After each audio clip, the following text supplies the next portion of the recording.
One of the most important outcomes of India's historic G20 presidency is the India-Middle East-Europe Connectivity Corridor, also known as the IMEC, which was launched on the sidelines of the summit.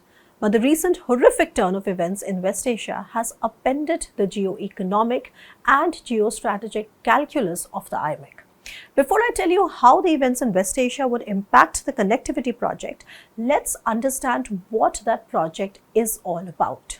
At its core, IMEC is an economic corridor that could potentially reshape trade patterns in the Indian Ocean region, the Arabian Gulf, and Europe. The idea of connectivating these rather diverse geographies was first floated by Dr. Michael Tanchum in a 2021 report published by the National University of Singapore.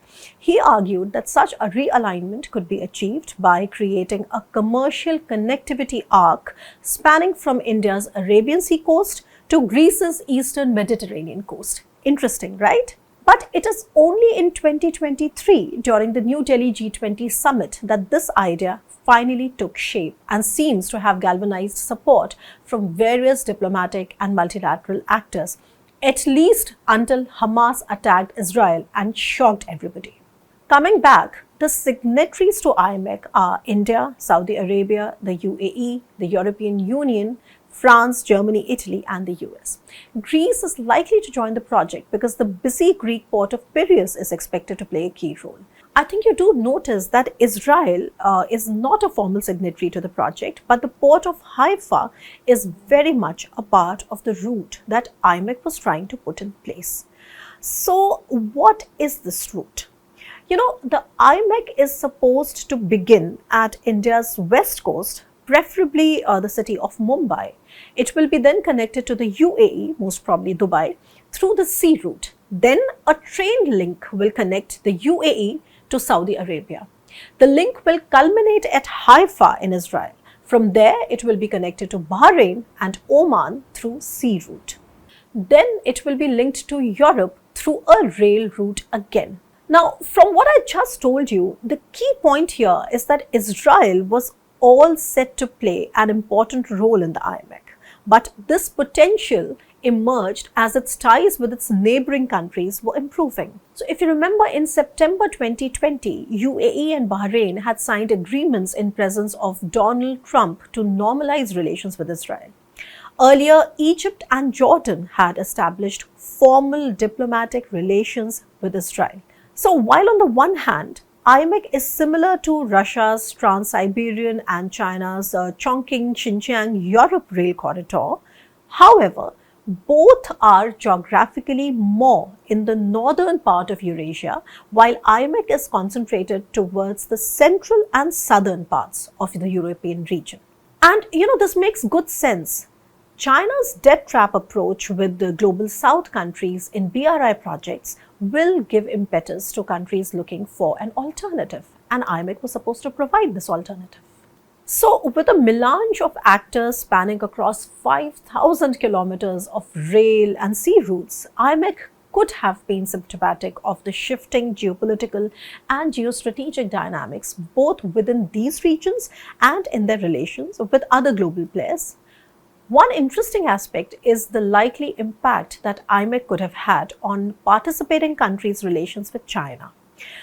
Unlike China's Belt and Road Initiative, or the BRI, which has led to debt crises and unsustainable environmental fallouts, IMEC is centered on sustainable and inclusive economic growth. Now, for the US supporting IMEC does seem to suggest a counter to the hegemony of China's massive BRI. The Joe Biden administration has consistently portrayed IMEC as a safer alternative to the BRI. Incidentally, IMEC's announcement coincides with the 10th anniversary of the BRI's launch. Most of the IMEC signatories also have close economic ties with China, making IMEC a promising platform to diversify their trade pathways. Therefore, the execution and expansion of IMEC raises several important questions that warrant closer analysis.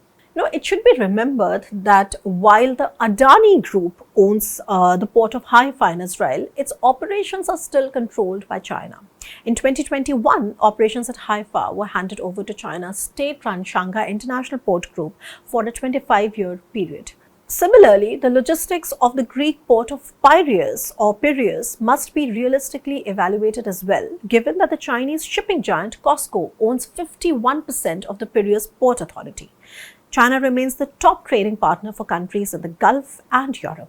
As for India, not only is New Delhi's trade with China humongous, the IMEC should be conceptualized as an alternative route rather than a substitute for, say, the International North-South Transport Corridor or the INSTC. Therefore, IMEC could be a safer addition to trans-regional connectivity architectures and not a mechanism to contain or counter China. At the heart of the IMEC is a reiteration that the global economic order is becoming more multipolar, but at its heart is also a presupposition of a stable West Asia that, following the attack of Hamas on Israel and the counter-offensive from Israel, seems very, very complicated right now. But that's not the only challenge for the IMEC. Even if rest things are equal, that means even if West Asia finds a modus vivendi to stabilize their relations, the financing aspect for IMEC remains a multi-pronged challenge. So let's try to understand how it is a multi-pronged challenge. So you see, the US's support for IMEC has opened up new dimensions to its broader economic vision and preparations. The MOU, the IMEC MOU, mentions that signatories will convene within 60 days to work out further details. The most critical parts of their discussions will be the current instability in the region and financing, which the program aims to facilitate by enabling the participation of the private sector. So, notice that the US, while situated away from the geographies of the trans-regional corridor, is a signatory to the MOU. Now, what explains the US's interests and role in this project? Now, this has a bit of a history. At successive G7 meetings since 2021, the US has been trying to provide feasible alternatives to China's BRI.